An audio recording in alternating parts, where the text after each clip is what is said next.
And now for our guest expert.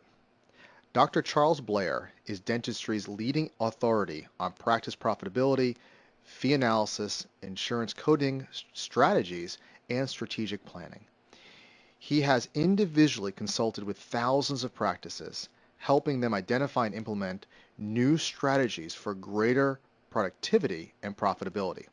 Dr. Blair's extensive background and expertise make him uniquely qualified to share his wealth of knowledge with the dental profession. A widely read and highly respected author and publisher, he currently offers several publications: Coding with Confidence, Administration with Confidence, Diagnostic Coding for Dental Claim Submission, and the Insurance Solutions newsletter. Also, through his expertise, he founded PracticeBooster.com, which optimizes insurance administration and aids in maximizing reimbursement. He holds degrees in accounting, business administration, mathematics, and dental surgery. Please welcome Dr. Charles Blair. Okay, thank you very much, and good evening, everyone. And I'm happy to present tonight on top administration and coding eras. I want you to grab your hat, and I'm going to really cycle through the slides. My objective is to give you a lot of information tonight and also give you the resources that you can further research what I do have to say.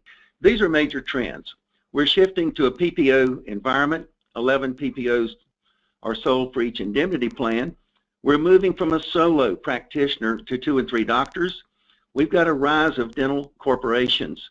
Right now, they're 6-7% of the market. I'm talking about the Aspens, the Heartland Dentals. They'll be at least 25% of the market in 10 years, most people say. Also, we've had busyness issues since 2008. Adult dentistry has been stagnant. And also, dentist income since 2008 has been decreasing at a slight amount each year. So dentist incomes overall are decreasing. If your practice is up, then you're one of the winners. If your practice is down, unfortunately, one of the losers in this cash flow. Now the code changes. Anybody can submit a code. The codes are submitted at the ADA website, and you can see here a history over the years. In 2016, we've got over 39 changes and so forth. Another thing is the shift ICD-10, the diagnostic codes will be out October 1, and guess what?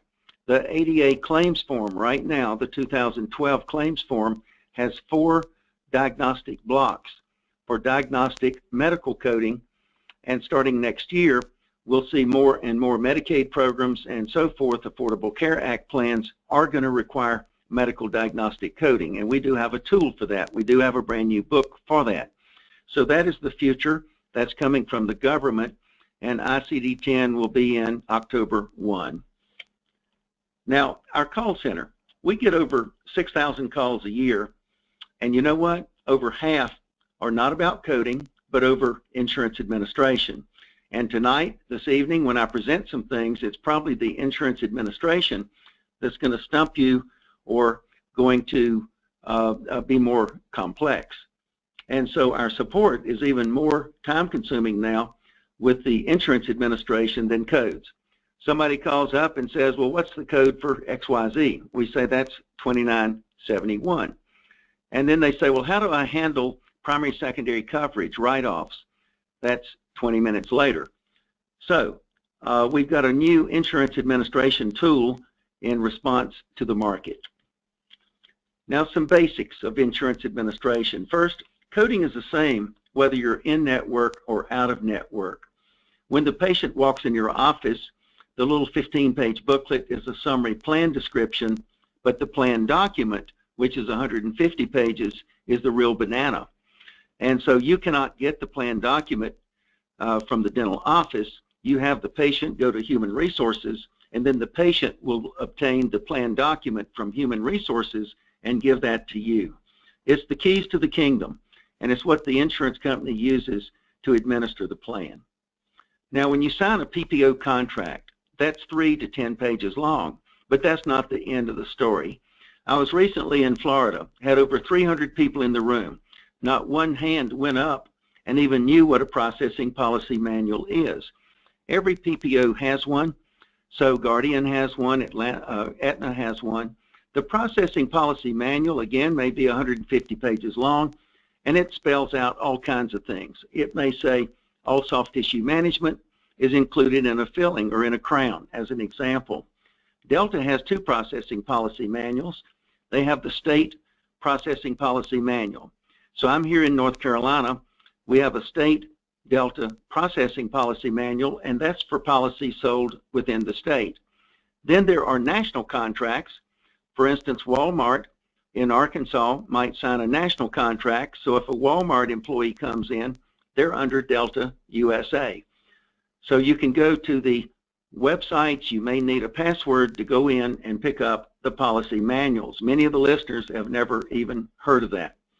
Now here's some typical PPO contract requirements. One is you've got to send in all charges. So if you're doing a gold tooth and a denture for $100, you can't cut that on the side deal with the patient. That's got to be sent in. You've got to get the patient to agree to that, and you got to get the PPO to basically agree to that also. So interestingly, if you do tooth whitening, veneers, you do 10 crowns, everything for which you have a charge has got to go into the PPO, and at that point, the PPO may fee cap you for the non-covered procedures. In other words, I turn in tooth whitening, say $600 for Zoom. Now that should be split, of course, into 9972 upper arch 300, 9972 lower arch 300. But the PPO could come back and say, that's great, Dr. Blair, but you know what? We're not going to pay for that. And that's one thing. And also, hey, you can't charge 300, you've got to charge 200. So what if I put in 10 crowns? Then they may fee cap and say, okay, all 10 crowns instead of your $1,000 fee have got to be 700. So fee capping for non-covered procedures, there's 33 states that have passed that, but the fee capping in those 33 states or so only applies to the insured plans. 30% of the patients walking in your door are under insured plans, and you're under the insurance commissioner. However, 70% of the patients coming in your office roughly are from self-funded plans. Self-funded plans are large employers. They could be hospitals, unions, and they are self-funded. They're under federal law, and they always can fee cap you. So it's confusing. Like North Carolina has a law against fee capping. Well, a lot of North Carolina dentists tell me, hey, Charles, we don't have a problem. We've got a law passed against that. Well, guess what? It only applies to the insured plans, which statistically is about 30% of the plans that are out there. Now, you cannot forgive copays and deductibles. Every state has a law against it. Also, your PPO contract says you cannot do it. Also, the ADA. And so you cannot do routine copay forgiveness. This is where you don't collect the deductible, you don't collect the copay from the patient. You need to hold this down absolutely to a minimum. Now let me say tonight too, I'm no lawyer. I'm just giving you some general advice. If you really want to know the answer, you need to contact a healthcare attorney in your state and to review things with you. This gets very tricky. Copay forgiveness, like I said, every state has a law against it, and North Carolina says you must let the third party know it. So you got to put on the claims form that the patient is not participating in the cost of care. Also, your federal plans, again, you cannot do copay forgiveness there. On Medicare as an example, and that type of thing. Another is we must always give the PPO the practice fee if it's lower. So if I run a $25 special in August, then I've got to give the PPO plan the $25 special too. I have to give the PPO either their fee or the practice fee if it is lower. So you can go to jail twice or twice get under the jail where you run an ad that $25 special, patient comes in with insurance. Instead of submitting $25 to insurance, you submit the full fee. Let's say it's $70, insurance pays it, and then you tell the patient, well, I'll fee split with you here. Anything above $25, I'll give you. So look out for that specifically, that's bad news. You've also got to treat the PPO the same clinically and financially. So it'd be illegal to tell the hygienist we bought a new pan and say, well, you know what, if they don't have insurance, we feel really sorry. Don't take a pan on kids until they're 10 years old. But now if they have insurance, go ahead and take a pan at age 7. Again, clinically, we're not treating things the same. Another is PPOs a lot of times, in most cases, require that the procedure be finished. In other words, we've got to seat the crown before we can build the PPO. So where do we find out about all these kinds of restrictions? Well, it's in the processing policy manual and it's in the PPO contract. Also, getting the processing policy manual, this is not 100% true, but most of the time it's true that the processing policy manual will spell out how to handle optional services. An optional service is when the patient wants an upgrade. And so they would like a denture that's more costly and custom. And so again, you'd have to go jump through the hoops of whatever that PPO might require. Okay, so there's two types of patients walking in the door. The insured plan patient, and that is under the insurance commissioner in the state.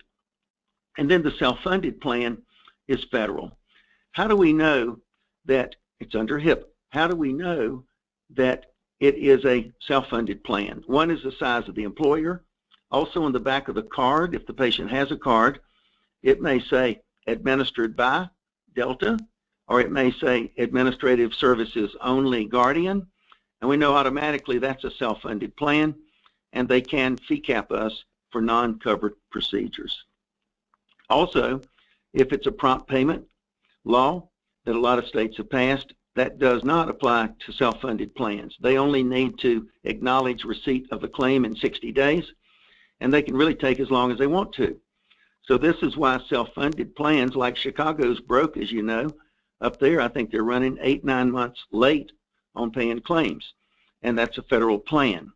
And so we have the federal plans under the feds. That's a self-funded plan, and that's going to be a big employer. And we have the insured plans. That's going to be an individual that buys a policy. That's going to be Joe's Machine Shop that buys a policy within the state. Okay, so fee capping. 32 states have passed laws against this. Another thing is, when do we file a crown? When do we file a root canal? The ADA claims form essentially says that you're certifying that the procedures are in progress or they have been completed.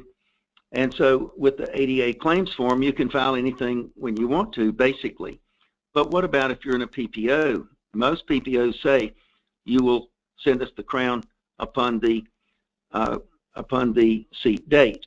So the PPO controls basically when you submit the procedures.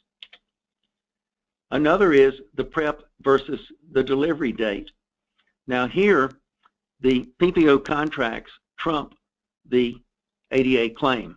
And so the ADA claims form, where it says, again, the ADA claims form permits billing when you start it, when you finish it, but if you're in a PPO contract, they may require the seat or completion date. Now, what if you send in a crown on the prep date for payment, you get paid, now the patient never comes back? We know why they're not going to come back is they never paid their part to start with. What do? Well, after some period of time, maybe 3 months, 6 months, the patient never comes back, you got to fess up. It's considered to be overbilling. So we're going to go back to the insurance company and say, hey, you paid me, but the crown never went in the mouth. Now, depending on the policy, depending on the incurred liability date, then the incurred liability date states the prep date or states the seat date when the policy has that liability to pay the claim. Most of the liability dates now, the incurred liability dates are the seat date. So send the money back, minus the lab bill, put a copy of the lab bill in, and hopefully the insurance company will accept that. What about discounts? I do a $1,000 treatment plan. The patient pays prepays it, we give them a 5% courtesy. What goes on the claims form? 1,000 or 950?